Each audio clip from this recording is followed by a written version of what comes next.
Let me ask you a question. If inflation is so bad, if everyone hates higher prices, if it makes life harder for families, workers, and savers, why does it never stop? Why does it exist in every modern economy? Why do governments tolerate it and often quietly encourage it? Here's the uncomfortable truth. Inflation isn't a mistake. It's not a failure. It's a tool. And whether you realize it or not, you are paying for it every single day. Before we go further, hit that subscribe button right now, because by the end of this video, you'll understand why you feel poorer even when you're earning more, and most people will never figure this out. Today, I want to explain why governments need inflation, how it works beneath the surface, and why the system is designed to make you accept it without question. Most people believe inflation is simple. Prices go up because companies are greedy. There's a crisis, there's a war, or things just got expensive.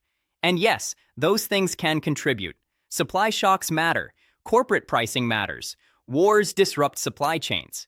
But that explanation is shallow, because if inflation were purely accidental, if it were just bad luck or corporate greed, governments would eliminate it.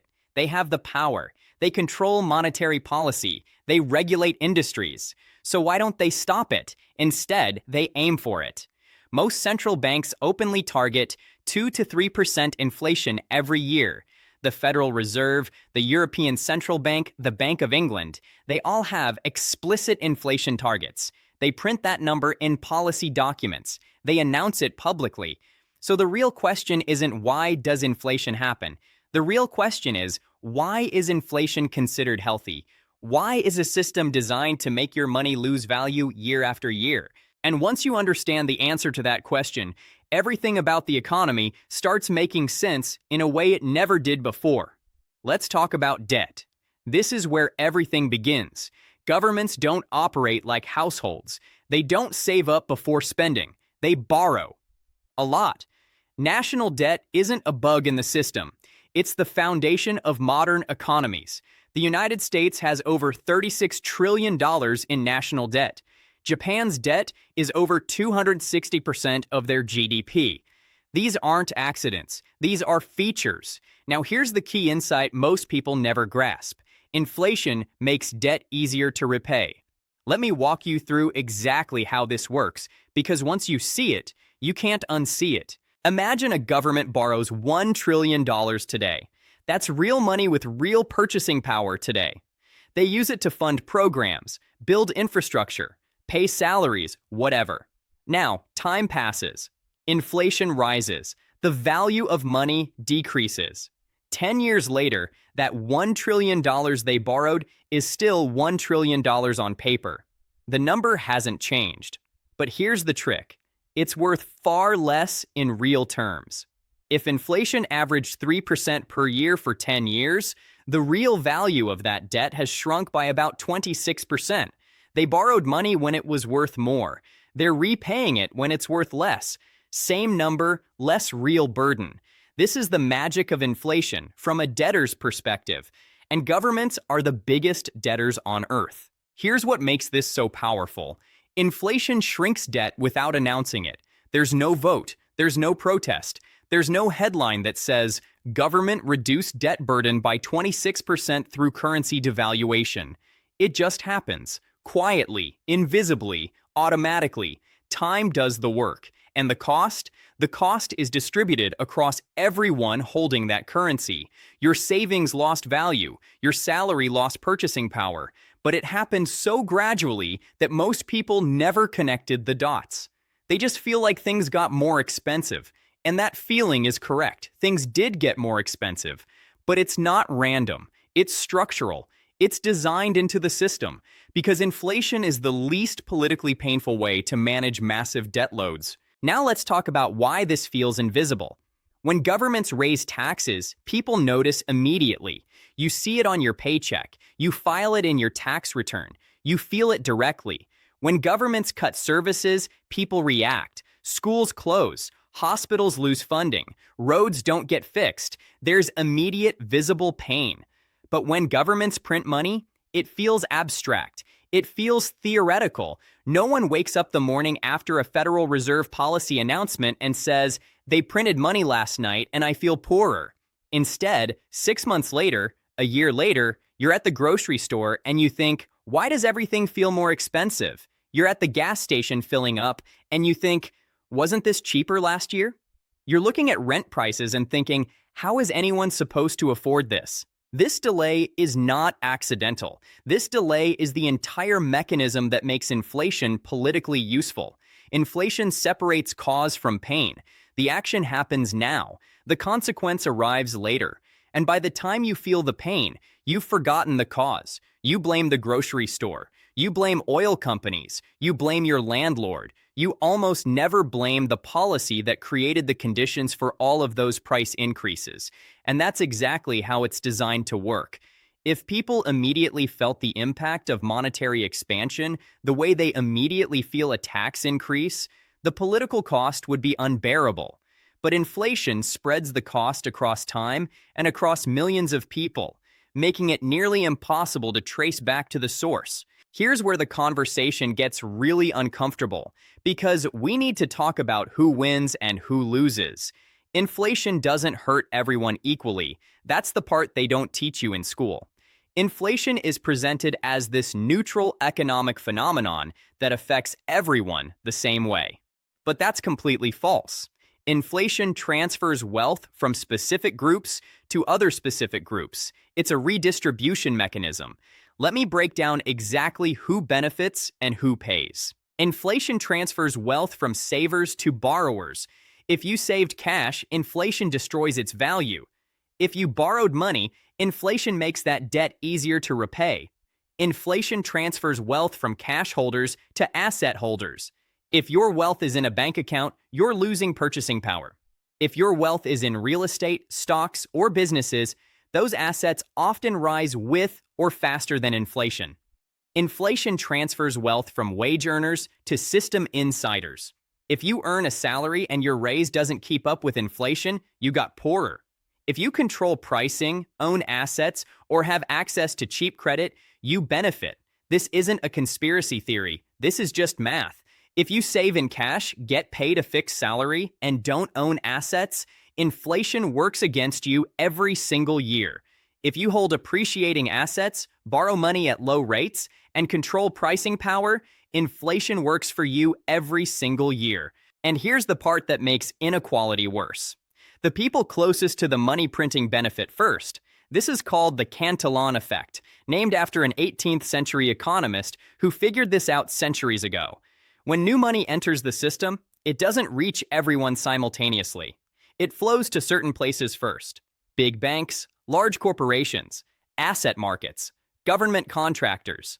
By the time that money circulates through the economy and reaches regular wage earners, prices have already started rising. So the people who got the new money first bought assets at old prices.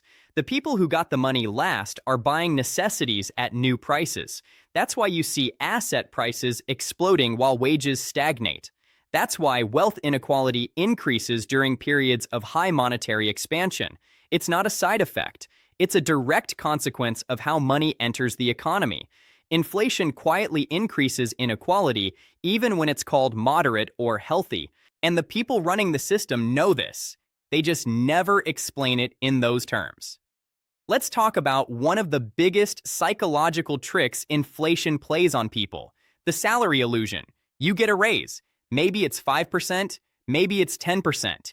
You feel progress. You feel like you're moving forward. Your employer congratulates you. You update your LinkedIn. You tell your family you got a raise. And all of that feels real. But inflation asks a different question. Not, did your number go up? The question is, what can this money actually buy? If your salary grows 10% and inflation is 15%, you didn't get richer. You got poorer, politely. You're working just as hard, maybe harder, and you're falling behind. But the framing makes you feel like you're winning. This is psychological genius. The system gives you nominal increases while taking away real purchasing power, and you thank them for it. Here's how this plays out in real life. In 2020, the average salary in the United States was about $56,000. By 2023, it was about $59,000. That's a 5.4% increase. Sounds decent, right? But inflation over that same period was over 17% cumulatively. So, in real terms, purchasing power dropped. People were earning more dollars but affording less life. Yet most people don't calculate this. They see the raise. They don't see the hidden pay cut. And this is how the system keeps people on the treadmill. You run faster. You work harder. You get promotions. And you stay roughly in the same place financially, or even fall behind, because inflation is eating your gains faster than you can produce them. Now let's address the big question. If inflation hurts so many people, why don't governments just stop it? Why not aim for zero inflation? Why not make money stable? Here's the harsh reality, and this is where most economic discussions get dishonest. Stopping inflation completely would mean no debt expansion, no easy stimulus, no cheap borrowing, slower growth, political pain, real structural changes that would upset the entire system. Inflation keeps the machine running. Without it, debt becomes heavier. Governments would have to actually repay what they borrowed at full value. Spending becomes harder. You can't just print your way out of obligations. Systems seize up. Credit markets freeze. Growth slows. Politically, it becomes unbearable. So inflation becomes the least visible sacrifice. It's the release valve that keeps the debt-based system functional. And the sacrifice is you. Your purchasing power is the price paid to keep government debt manageable, credit flowing, and markets moving. Now, some people will say, but deflation is worse. Falling prices sound good, but they destroy economies. And there's some truth to that in a debt-based system. When prices fall, debt becomes more expensive in real terms. People delay purchases waiting for lower prices. Businesses struggle. Unemployment rises.